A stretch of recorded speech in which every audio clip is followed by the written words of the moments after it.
New মার্কেটের সামনে হঠাৎ একটা পিচ্চি মেয়ে বলে উঠল, বাবা বাবা দেখো ছেলেটা আমাকে চোখ মারছে। ওর বাবা বলল, কোন ছেলে মা, কোথায় সেই হারামজাদা? মেয়েটা ওর হাতের আঙ্গুল আমার দিকে করার সাথে সাথে আমার কলিজা শুকিয়ে গেল।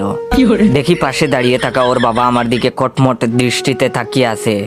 বেডি দেখলে মনে হয় ছোটখাটো একটা দানব। প্রেমিকার সাথে দেখা করব বলে মার্কেটে দাঁড়িয়ে আছি। ওই 4-5 বছরের পিচ্চি মেয়েটা আমাকে প্রথমেই চোখ মেরেছে।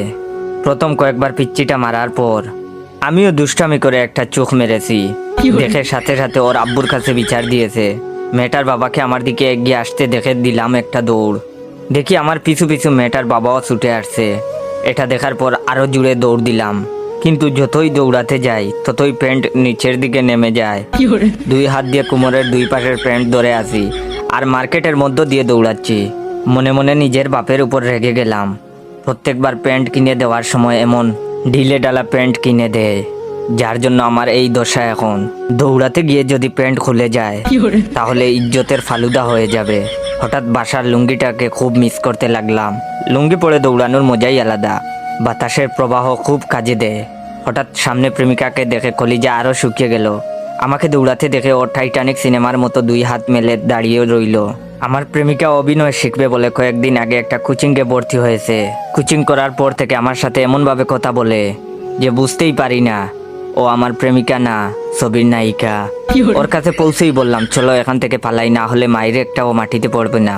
আমার কথা শুনে প্রেমিকা বলে উঠল, না না না, এ হতে পারে না। তোমার সাথে প্রেম করব বলে আমি 7 সমুদ্র 13 নদী পার হয়ে তোমার কাছে ছুটে এসেছি, আর তুমি কিনা আমাকে বলছো এখন থেকে পালিয়ে যাব। ওই শয়তান রাজা আমাদের কিছুই করতে পারবে না। আমাদের ভালোবাসার কাছে ওর অশুভ শক্তি পরাজিত হবেই।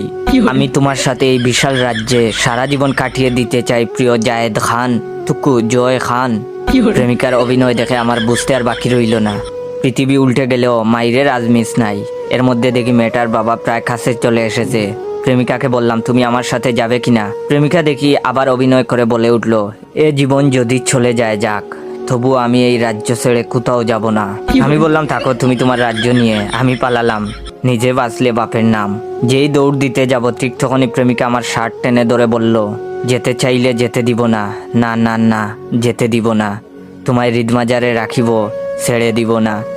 প্রেমিকাকে বললাম, আল্লাহর দোহাই লাগে আমাকে ছেড়ে দেও।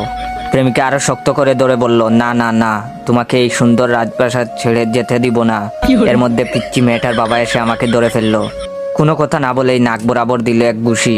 চোখের সামনে কয়েকটা জোনাকি পোকা দেখতে দেখতে ফ্লোরে পড়ে গেলাম। না, জ্ঞান হারাইনি তখনও, কিন্তু প্রেমিকা যখন লোকটাকে বলল, শয়তান ছেড়ে দে আমার জয়কে, তুই আমার দেহ পাবি কিন্তু মন পাবি না।